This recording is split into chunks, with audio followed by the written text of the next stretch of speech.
Your good health. Well, as you can see, I found a beautiful place, open to the sky, tiny little garden here in the middle of the city, from which I can have my discourses with y'all. Today, I want to talk about civilization, grace, sacredness, but mostly I want to talk about women.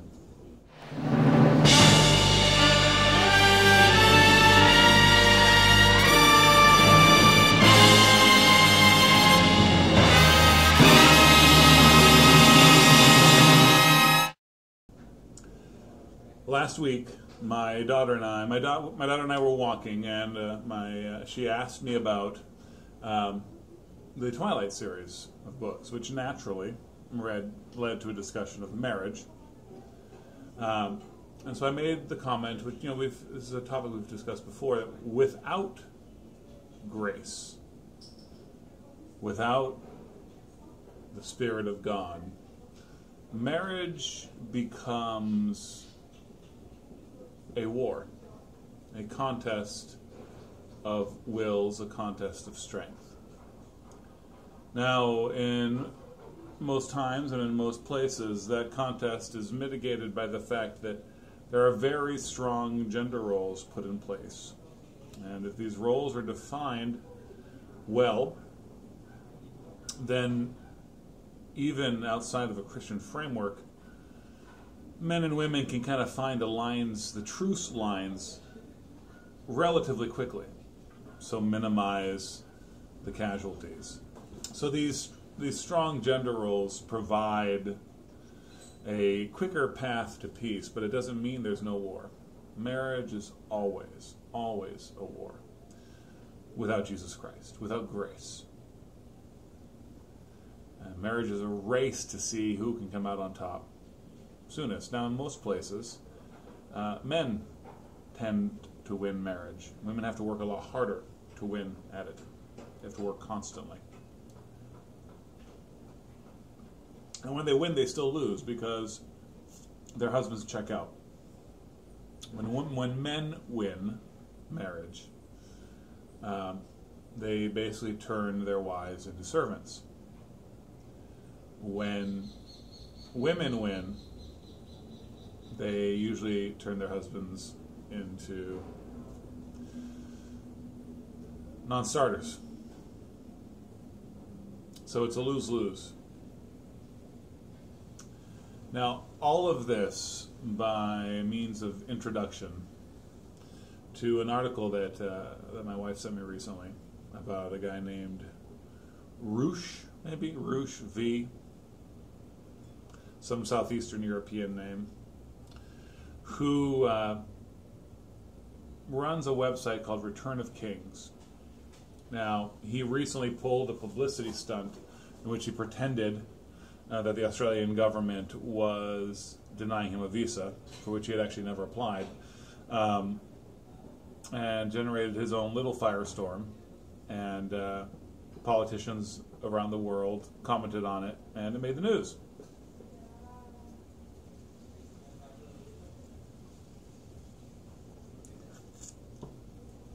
I'm going to include a link to some of the stories.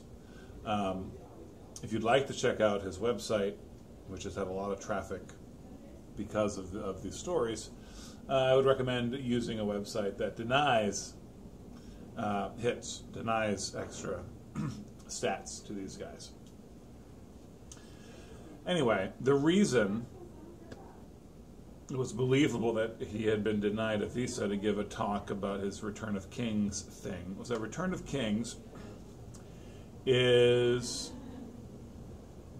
a neo-masculinist website. That's what they're calling themselves. Neo-masculinists believe that it's time for men to take control again, away from feminists, away from ugly women and their enablers. And according to their website, while men obtain their value, their worth, from their wealth and from their intelligence, Women obtain their value from their beauty and their fertility. So, here's what I want to point out. That this is just one small thing in a much larger world of thought. And one that is based strictly on power. Take a look at this picture.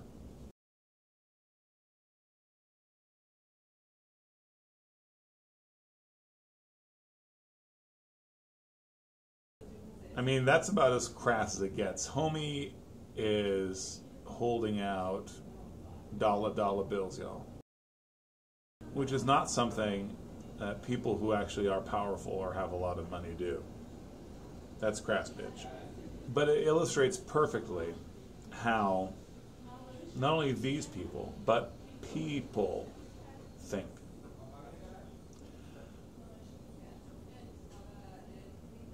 There is a meshing of nationalistic, racist, pagan ideology emerging in Europe and in North America.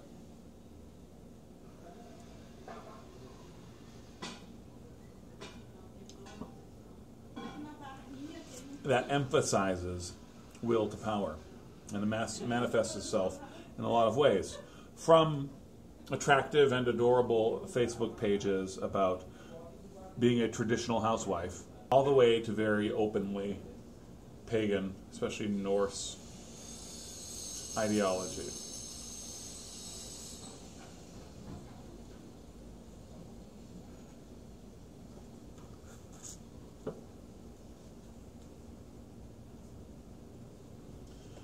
This is just the sharp edge. Men and women are constantly at war. Our society believes that life is a war between men and women, that marriage is so as well. So of course men are going to fight back. There's an ebb and a flow, and it's time for men to take back control. Listen,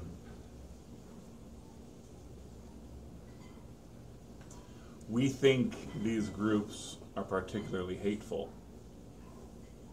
but they're not. This is how we all are.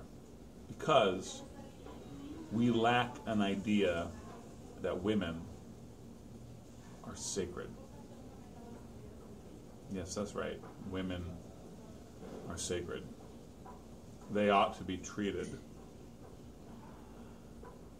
as if they were special and holy objects. Now, of course, you are a person who's oriented around power. So you're objecting to the idea that women might be better than men. I didn't say that. I said that women need to be treated by men as if they were sacred, as if they were holy.